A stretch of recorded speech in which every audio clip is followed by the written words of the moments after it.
Flamengo fica próximo da contratação de Léo Ortiz. Corinthians acerta valores com Mateuzinho. Matias Vinha estreando pelo rubro-negro. E pós-jogo de Flamengo 0, Vasco 0. Fala aí, urubuzada! Sejam bem-vindos a mais um vídeo no canal do Urubuzinho, o seu canal mirim de notícias do Flamengo. E eu estou chegando na noite desta segunda-feira com várias informações do maior clube do Brasil e do mundo, o nosso Mengão. Mas antes de iniciar o vídeo, eu queria pedir para você deixar o seu like, se inscrever em nosso canal, compartilhar os nossos conteúdos com seus amigos rubro-negros e ativar o sininho de notificações para você não perder nenhuma novidade que ocorre no dia do nosso rubro-negro. Bom, e começar falando do jogo de ontem, 7 horas da noite, Flamengo 0, Vasco 0. O clube entrou em campo com Rossi no gol, Wesley pela direita,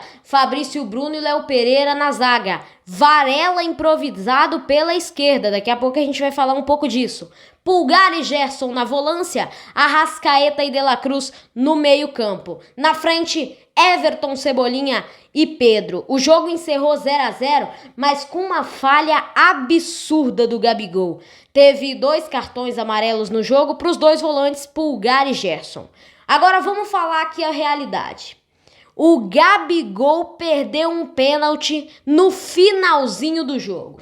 Aí não pode, Gabigol. A gente poderia ter ganhado o clássico contra o nosso rival, subido mais na tabela, chegado próximo do Fluminense e no último lance o Gabigol perdeu o pênalti. Mas a gente também tem que ressaltar a atuação do Léo Pereira. O Léo Pereira fez 2 gols ontem na partida. 2 gols ontem na partida. Ele tirou 2 bolas em cima da linha. Uma foi no cabeceio do Verratti e outra foi numa briga dentro da área. O Fabrício Bruno desviou, o Léo Pereira recuperou, o Rossi defendeu.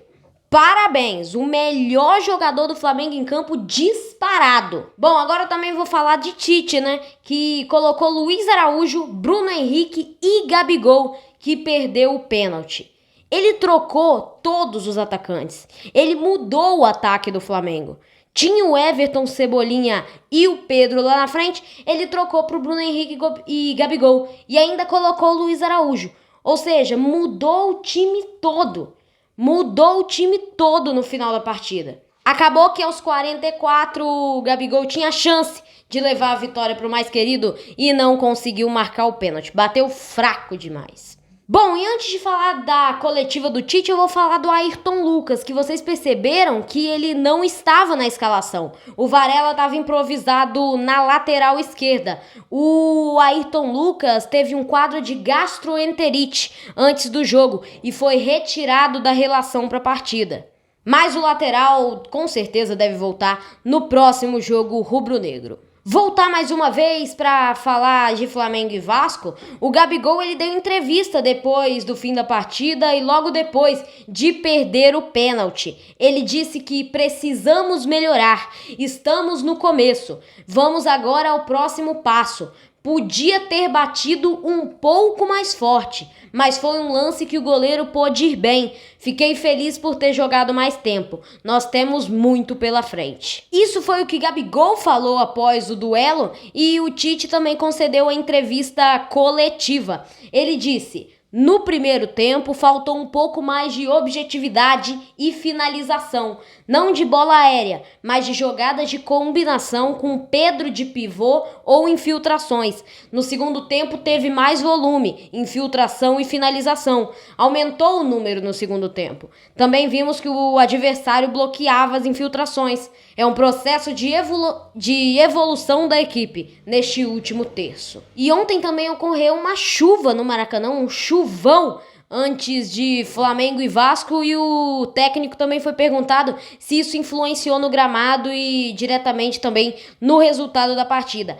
A resposta dele foi o seguinte: a percepção que eu tenho é só minha. Não falei com os atletas, não. O campo ficou rápido, sim. É sempre uma bola mais rápida.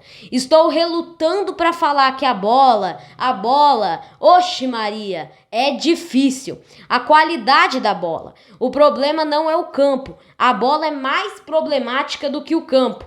Não acredito que o campo teve influência, na minha opinião.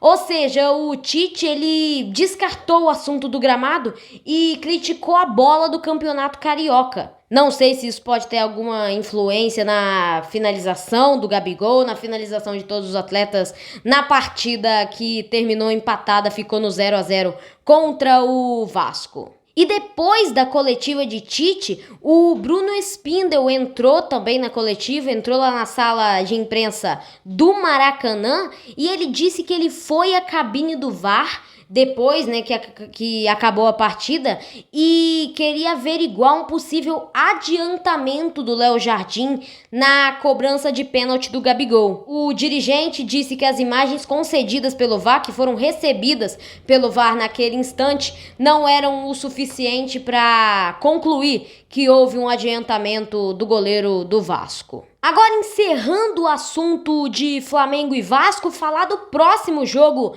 do mais querido no Campeonato Carioca. Será contra o Botafogo, outro clássico pro rubro-negro. Desta vez na quarta-feira, próximo dia 7 de fevereiro, às 21h30, também no Maracanã. Bom, e agora o assunto Thiago Maia.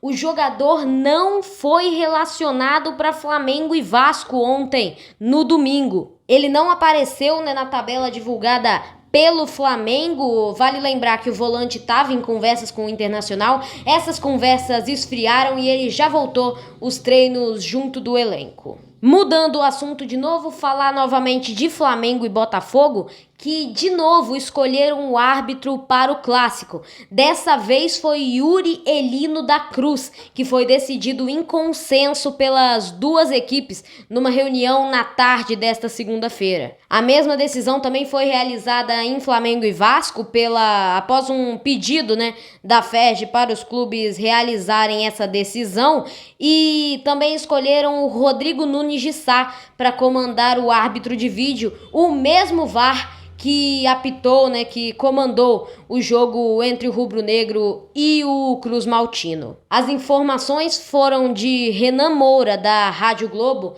e a escolha do árbitro foi divulgada inicialmente pelo paparazzo rubro-negro. Mudando de assunto, falar de regularização de Matias Vinha. O Flamengo inscreveu o lateral esquerdo finalmente no bid e ele pode já estrear pelo rubro-negro. Entretanto, a questão física ainda não deixa. Ele já voltou, já retornou aos treinos, já está treinando junto com a equipe, mas ele ainda não se recuperou 100% da lesão no joelho que ele sofreu em dezembro, ainda quando ele estava no Sassuolo da Itália. A expectativa que Vinha deve voltar em Flamengo e Volta Redonda no dia 10 de fevereiro, sábado de carnaval, também no Maracanã. As informações foram divulgadas pelo portal Globo Esporte. Bom, mudando de assunto, falar da negociação de Léo Ortiz. Negociando com o Flamengo, o jogador não entrou em campo na vitória do Red Bull Bragantino sobre o Santo André por 2-1. Vale lembrar que ele é capitão e titular absoluto na zaga do Red Bull Bragantino. E aí, nessa segunda-feira, saiu a informação que o Flamengo tem uma reunião marcada com o Clube Paulista entre hoje e amanhã para colocar um ponto final na novela, sendo um final feliz ou não. A reunião já foi marcada, a novela deve ter fim ainda no início dessa semana. Vale lembrar que inicialmente a pedida pelo Léo Ortiz do Red Bull Bragantino era de 12 milhões de euros, aí abaixou e hoje já se fala em concluir a negociação em 8,5 milhões de euros, na casa dos 45,4 milhões de reais. A informação foi divulgada primeiramente pelo portal Globo Esporte. Bom, e a nossa última notícia, falar de Mateuzinho, falar de Corinthians, que chegou nos valores procurados pelo Flamengo para contratar o lateral direito. O alvinegro encaminhou já a negociação do jogador e pagará 4 milhões de euros pelo atleta, mais 1 milhão de euros por metas atingidas. Isso por 60% dos direitos econômicos do lateral direito. A expectativa é que Mateuzinho chegue em São Paulo ainda nessa terça-feira, amanhã. Além desse contrato, o jogador também deve ter uma valorização salarial, um salário maior do que recebia no Mais Querido. A informação foi divulgada oficialmente e inicialmente pelo jornalista Vene Casagrande. Então, urubuzada, essas foram as notícias mais quentes do Flamengo nessa segunda-feira. Espero que vocês tenham gostado. Não se esqueçam de se inscrever em nosso canal e aproveita para seguir o nosso Instagram, como tá aparecendo aqui no vídeo, urubuzinho_10. Lá você participa de enquetes, de perguntas e recebe as notícias do Flamengo 24 horas por dia. Uma ótima noite e até amanhã com mais um vídeo de notícias do nosso Mengão. Valeu!